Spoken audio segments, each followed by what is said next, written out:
Salut à tous, j'espère que vous allez bien. Alors cette semaine on se retrouve dans une nouvelle vidéo avec une vidéo drama puisque je n'ai plus trop d'idées de vidéos sur la Corée du Sud. Enfin en vrai j'en ai encore mais voilà, il faut que je les creuse plus. J'ai un peu la flemme, plus trop le temps.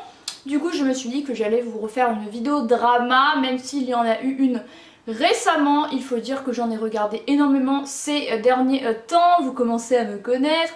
Donc on va y parler des dramas que j'ai terminés récemment. Voilà, je ne vais en mentionner aucun à part un que je n'ai pas encore fini pour vous donner mon avis le plus objectif quoi. Quand on a fini un drama c'est quand même mieux, enfin on a un avis un petit peu plus objectif. Alors le premier drama c'est The Sound of Magic, qui est une production originale Netflix avec Hang In-Hyuk, un des acteurs de True Beauty que j'aime énormément mais qui a seulement un rôle secondaire, avec un autre acteur également que j'ai découvert dans ce drama et que j'ai vu dans un autre drama dont je vous parlerai juste ensuite. Alors c'est un drama un petit peu fantastique parce qu'il mélange un petit peu les univers du réaliste et fantastique.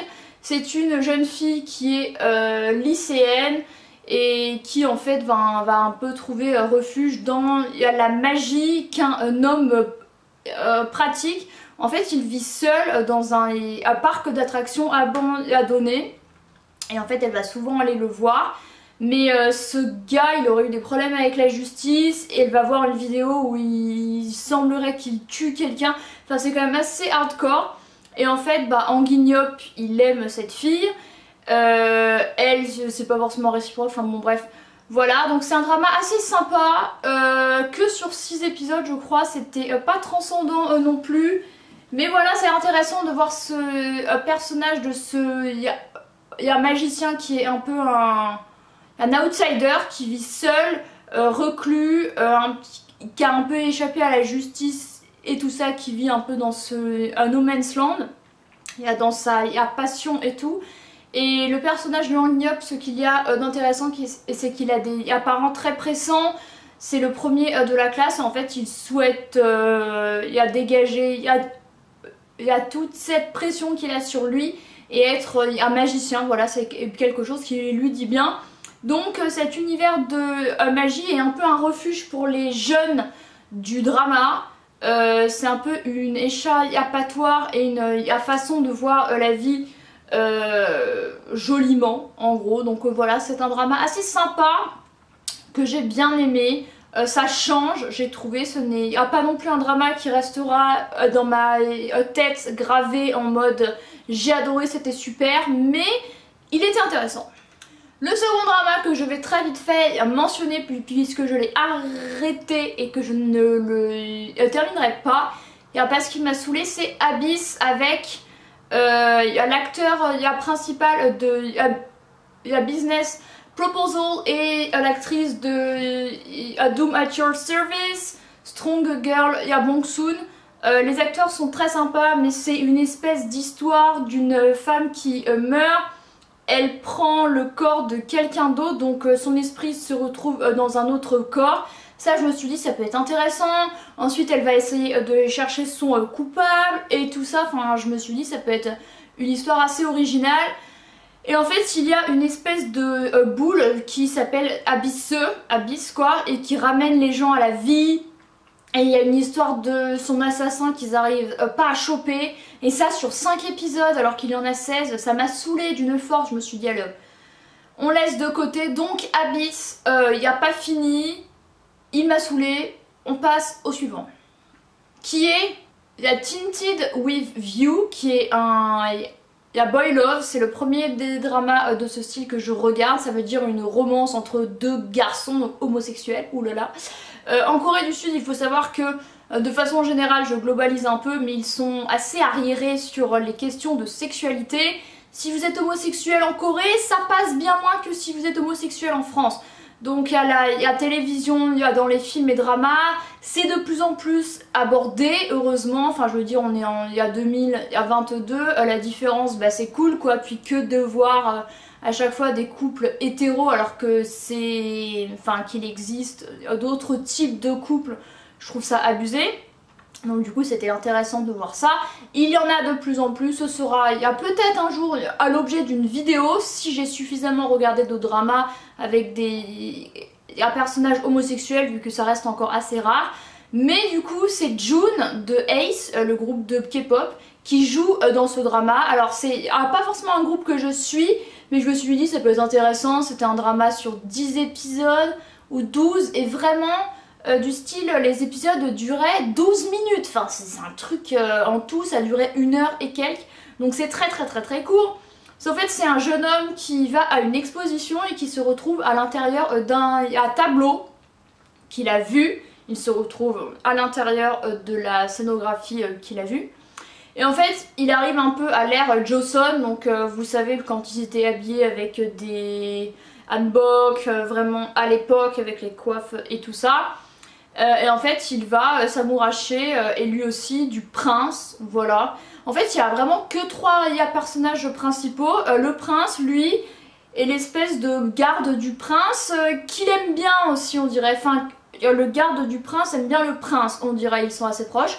Et en fait voilà, il y a une scène de baiser, il y a des scènes où ils sont proches, mais franchement en 1 heure et quelques dans le drama il se passe rien, enfin il y a le temps qu'il se passe rien quoi. Mais il va être envoyé pour dire à un autre village qu'il y a le prince, je sais pas quoi. Bon en gros c'était un petit peu, il n'y a pas hyper intéressant, mais voilà, il y a le mérite d'exister, donc voilà. Le 4e drama que j'ai énormément aimé, c'est Suspicious, il y a Partner, alors avec l'acteur de The Sound of Magic que j'ai retrouvé dans ce drama dans un rôle complètement différent, et l'actrice de Shopaholic Louis qui est hyper jeune dans ce drama, elle avait 21 ans et c'est une des rares actrices qui fait plus vieille que son âge, parce qu'il faut savoir que les Coréens souvent font plus jeunes. Bref, un petit fun fact. En fait elle est dans la justice du style avocate ou quelque chose du style. Et en fait du coup c'est l'histoire d'un procureur qui est beau, qui réussit et qui va se voir attitrer une jeune avocate stagiaire à ses côtés, ancienne entraîneuse à taekwondo, donc elle est très forte en arts martiaux. Donc ils vont commencer à travailler ensemble. Il va pas hyper bien s'entendre, enfin ça va être un peu bof. Surtout jusqu'au jour où en fait elle va être accusée de meurtre de son ex-petit Yatami, joué par un gars de 2PM. En fait elle va être accusée directement, elle va aller en prison et en fait elle va vouloir que ce gars la défende. Voilà, elle jure qu'elle est innocente et en fait les 16 épisodes c'est un peu la traque du vrai coupable de ce meurtre. Voilà, c'est une histoire assez originale, forcément il va naître une connivence, amitié plus entre eux. Et puis ouais voilà, c'est vraiment cette traque, il y a des suspects, on les voit, franchement c'est une ambiance, en fait c'est vraiment un drama, un mix entre sympa, fun et assez lourd. Parce qu'il y a des scènes franchement il n'y a pas évident du tout, surtout qu'il va y avoir plusieurs meurtres il me semble, si je me souviens bien. Oui il y a d'hommes qui sont liés aux suspects quoi, et il va falloir essayer de les choper ces suspects.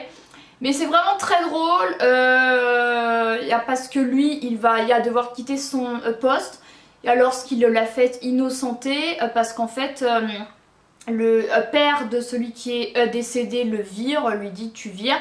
Et il a créé son propre cabinet avec elle et d'autres gars qui étaient proches de lui. Et franchement c'est tellement drôle, les acteurs sont incroyables, les personnages sont hyper drôles.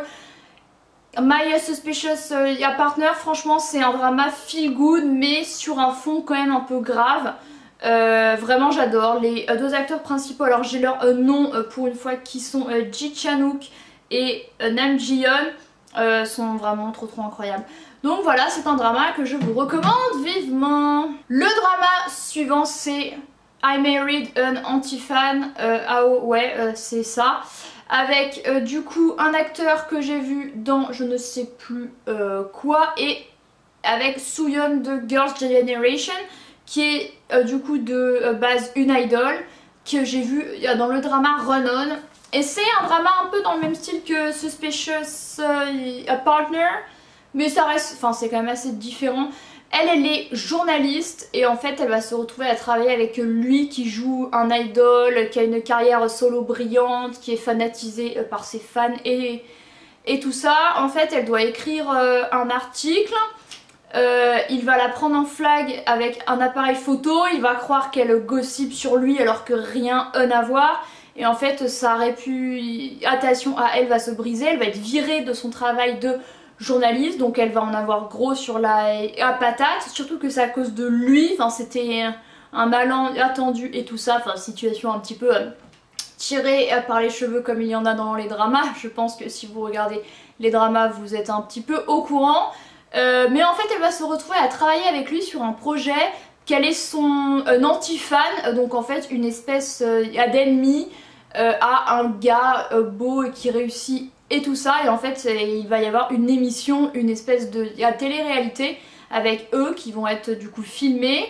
Donc lui il vit dans un penthouse, enfin que lui met à disposition son agence, mais il ne s'en sert jamais. Du coup elle va vivre à l'intérieur vu qu'elle va se faire virer de son appart. Enfin franchement c'est des situations assez drôles et risibles. Lui il entre alors qu'elle est là, elle se cache, ensuite elle se cache de la production qui ne sait pas qu'elle vit dans le décor en fait du show. Enfin c'est assez drôle franchement. C'est un drama aussi feel good, vachement plus léger que le précédent. Il y a parce que bon, elle va recevoir des critiques, il y a parce qu'elle est soi-disant son anti-fan, sa vie elle est pas simple et tout. Mais c'est un drama vraiment feel good, très sympa, que j'ai vraiment bien aimé. Et du coup, ben, il va naître voilà, une relation entre eux forcément. Mais c'est intéressant de voir comment il change, évolue. Le fait qu'il soit filmé dans ce reality show, bah, c'est intéressant vu que c'est une mise en abîme. Ils sont filmés alors que eux-mêmes tournent un drama. Enfin bref, c'est vraiment drôle. C'est un drama que j'ai vraiment aimé. Et du coup ça évoque énormément l'univers des idoles, de la célébrité, des fans un peu sasengs qui les traquent H24 et tout ça. Non, c'est vraiment un bon drama. Ensuite un drama que j'ai fini récemment, que j'ai adoré, c'est Strong Girl Bong Soon.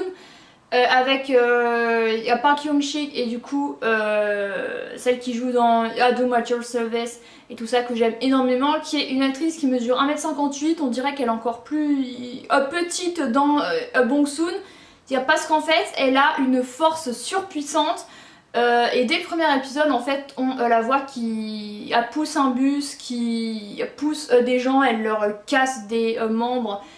Et tout ça, ce sont des gars de la mafia, ils vont se retrouver à l'hôpital et tout. Et en fait, elle a un frère jumeau. Et il y a toutes les femmes de sa famille ont cette force surpuissante, donc sa grand-mère et sa mère. Mais c'est très difficile à gérer quoi, donc elle est un peu isolée, ça lui a causé énormément de problèmes. Mais aussi, elle a pu aider des gens avec sa force. Et notamment un jeune homme 10 ans auparavant où elle a en fait arrêté un bus et évité un accident. Et en fait cet homme c'est Park Hyung-sik, enfin son personnage évidemment, coïncidence, qu'elle retrouve des années après. Le jour où elle arrête, il y a les mafieux et tout ça, lui il arrive comme par hasard. Alors lui il est CEO d'une entreprise de jeux vidéo. Il passe son temps sur un overboard pour traverser ses bureaux, c'est ultra drôle.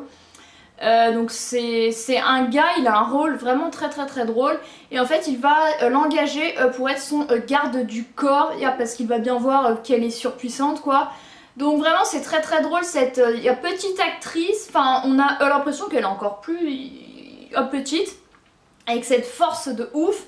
Et lui il est ultra drôle, enfin il voit cette situation qui est totalement aberrante quoi, quelqu'un qui pousse des bus et qui casse des membres de gens, mais du coup il va se dire je vais l'engager. Donc c'est des situations un peu cocasses et un petit peu irréalistes et loufoques, mais c'est vraiment un très bon drama qui évoque aussi des situations pas drôles du tout, parce qu'en fait c'est sur un fond d'un tueur en série qui enlève des femmes Il en a tué une et il en enlève au moins 3 ou 4, dont l'amie la plus proche de Bong-soon. Donc forcément il y a énormément de stress dans ce drama et c'est assez dark franchement. Elle a un ami aussi qui est flic, qu'elle a toujours énormément aimé, mais ça n'a jamais été réciproque. Lui qui n'est pas du tout au courant de son pouvoir, enfin il y a de ses capacités extra puissantes. Donc voilà, il va y avoir un peu un triangle amoureux entre le CEO qui l'a engagé, elle et le flic. Mais vraiment c'est un très bon drama, il joue très bien, les situations sont vraiment très intéressantes. Donc c'est vraiment un mix entre stress et situations dark et drôle quoi. Franchement il y a des situations avec les mafieux, il y a totalement ahurissantes. Il la cherche et la traque à chaque fois pour se venger qu'elle les ait cassés en deux. Enfin, elle leur a pété des dents, la main et tout. Franchement, c'est ultra risible. Et surtout que son frère jumeau à elle, il est médecin quoi, enfin interne. Donc il les soigne et il est au courant que c'est sa soeur qui a fait ça. Enfin, c'est ultra drôle. Et il y a un personnage qui joue sa mère. J'ai rarement vu une coréenne aussi ouverte. Une mère coréenne aussi ouverte qui veut que sa fille ait des relations avec des hommes et en gros elle est contente lorsque sa fille vit avec son patron et elle a envie qu'ils fassent des trucs ensemble alors que théoriquement les coréens ils sont assez comme ça quoi. Donc c'est vraiment très drôle. Voilà, c'est vraiment, il y a trop de choses à dire sur ce drama, je vous le conseille vivement. On me l'a recommandé aussi vivement et je vous le recommande encore vivement. Parce que c'est un mix de plein de sujets, c'est vraiment un super drama. Ensuite un drama dont je vous parlerai bientôt, que j'aurai bientôt fini, c'est Eve. Donc gardez-le en tête, qui s'écrit Eve comme Adam et Ève. Voilà. Ensuite le drama suivant que j'ai à terminer c'est Dear M. Alors Dear M, très clairement comme le Boy Love avec June, je l'ai clairement regardé pour Jaehyun de NCT qui a un rôle dans ce drama. Alors c'est un drama qui a tourné il y a plus de 2 ans et qui est sorti seulement il y a quelques semaines puisqu'il y a eu encore un scandale avec l'actrice principale comme c'est souvent le cas dans l'industrie des dramas et de la K-pop. Alors vrai ou pas, il y a parfois c'est vrai et il y a parfois c'est faux. On n'en sait rien, en tout cas le drama aurait dû être annulé, finalement il a été repoussé de 1 an au niveau de sa diffusion, ce qui est énorme. Donc, franchement, c'est pas un drama incroyable dont je me souviendrai, mais j'ai au moins pu voir Jaehyun jouer, Jaehyun à tous les épisodes, Jaehyun beau qui joue bien, voilà. Donc ça se passe dans une université, on suit plusieurs jeunes, donc filles et garçons, qui vivent au dortoir ensemble. Il y a un couple qui est un peu le couple phare de l'université, donc il y a tous un peu des âges différents. Il y en a un qui revient du service militaire, il y en a qui sont en première année, il y en a qui sont en 3e année et tout ça bidule machin. Ils sont dans des spécialités différentes et en fait c'est leurs histoires, il y a d'amitié, d'amour ensemble. Ça traite de vachement de sujets différents. Il y en a une qui est diabétique, une qui est manipulatrice avec celle qui est en couple avec le gars. Ça traite des relations, ça traite de plein de trucs. Et du coup, il y a la fameuse actrice principale qui a été accusée de harcèlement lorsqu'elle était plus jeune. Elle, franchement, son rôle, je suis pas fan. C'est une fille qui vient en fait de la classe basse quoi, et qui a pu intégrer cette université. Qui est amie avec le personnage de Jaehyun depuis qu'elle est très petite. Ils ont toujours été proches. En fait, lui, il commence à développer des sentiments pour elle, sauf que elle, non. Elle est obsédée par un gars qui est son Sambenim, donc qui est plus âgé qu'elle, mais qui se fout un peu de sa gueule, clairement. Et elle, franchement, elle a un rôle, elle m'a énervée à tout du long avec sa tête, là, bref. Donc voilà, quand il y a un acteur qui vous énerve, c'est un peu compliqué. Mais voilà, j'ai pu voir Jaehyun, ça parle de... Il y a pas mal de choses, c'était sympa, c'était pas transcendant. Franchement, ça ne mérite... Il n'y a pas que j'en parle encore 1000 ans. L'avant-dernier drama dont j'avais envie de vous parler, mais dont je vous reparlerai plus en profondeur dans une autre vidéo lorsque je l'aurai fini, c'est A Miracle, un drama avec Hae-young et Chani de SF9, donc encore des idols qui jouent. Pour le coup, eux ils ont déjà joué, c'est des bons acteurs, surtout Chani qui joue très bien mais qui joue toujours le même genre de rôle. C'est-à-dire un jeune, soit idol, soit un jeune mais qui a des soucis d'anxiété, qui veut se suicider. Enfin c'est vraiment, il y a toujours assez le même style et assez dur quoi. Mais voilà, c'est un drama dont je vous reparlerai avec également Kang Mina que j'ai découverte dans True Beauty qui joue très bien. C'est une actrice, elle est magnifique en plus cette fille. Et en fait c'est une jeune fille qui aime bien un idol, donc incarné par Chani. Ils vont se rencontrer, il va avoir des soucis. Bref, je vous en reparlerai dans une autre vidéo. Mais pour le moment, j'aime vraiment bien ce drama. Et le dernier drama que j'ai fini récemment, c'est Yumi Cells saison 2. C'est un des rares dramas comme il y a Penthouse, comme seulement quelques-uns qui ont eu une saison 2. Vraiment, j'adore ce drama. C'est un mix en fait entre animation, vu qu'on voit en fait ses cellules, donc les cellules de son cerveau, de la faim, de plein de choses, des sentiments, de l'amour et tout ça qui interagissent entre elles et qui la dirigent un peu quoi. Donc c'est un mix entre des acteurs qui jouent normalement et de l'animation avec ces cellules, c'est très très original. Au début je me suis dit ça va être un peu lourd, surtout que personnellement l'animation, les dessins animés et tout, c'est un truc qui me saoule, j'ai jamais aimé. Mais là franchement c'est très bien fait. Et du coup on suit sa seconde histoire d'amour avec... Il y a le personnage de... Il y a Park Jin-young qui est un membre de GOT7 qui joue... Il y a Babi qu'on voit dans la saison 1 et en fait ils vont sortir ensemble et en fait c'est son histoire. Il y a d'amour avec lui mais il n'y a pas que heureusement, c'est aussi sa vie professionnelle où elle quitte son travail dans la succursale de Guksu de nouilles où elle travaillait, des nouilles quoi genre ramyeon. Et en fait pour être écrivain, donc elle arrête pour être écrivain. Ça va être très compliqué, on va suivre ce procédé, on va suivre son histoire avec Babi. Mais voilà, c'est vraiment très frais. Yumi Cells, c'est un de mes dramas préférés, feel good.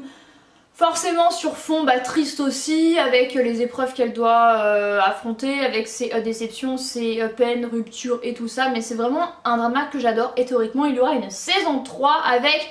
Il y a le fameux avec lequel elle finira, puisqu'en fait, il y a la saison 1, c'est avec un acteur et une histoire, il y a d'amour, la saison 2 aussi, et la 3 aussi, apparemment. Donc c'est un des rares dramas où il y a plus d'une saison.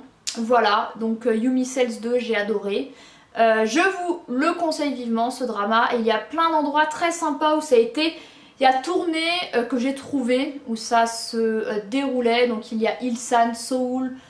Il y a Bucheon, Suwon aussi il me semble comme ville, donc je vais aller sur les traces des endroits de Yumi Cells parce que franchement c'est très très chouette. Voilà, quoi vous dire de plus sans vous spoiler, c'était un peu compliqué et on va revoir l'acteur de la saison 1 qui jouait son ex et ça c'était une surprise donc c'était vraiment très très chouette. Donc voilà, c'en est tout pour les dramas que j'ai vus récemment. J'espère que cette vidéo vous aura plu. N'hésitez pas à lui mettre un pouce en l'air. Il y aura très sûrement la suite de cette vidéo avant que je parte en Corée. Au moment où je filme cette vidéo, il me reste 30 et quelques jours avant que je parte. Donc je pense qu'elle sera à toute fin août, la vidéo, juste avant que j'y aille. Et je vous la posterai en Corée, voilà, avec les autres dramas que j'aurai regardés. J'espère que cette vidéo vous aura plu et vous aura donné des idées de dramas, parce que franchement ces dernières semaines ça a été assez fructueux et très sympa les dramas que j'ai regardés. Merci d'avoir regardé cette vidéo et moi je vous dis à très bientôt dans une prochaine. Bye!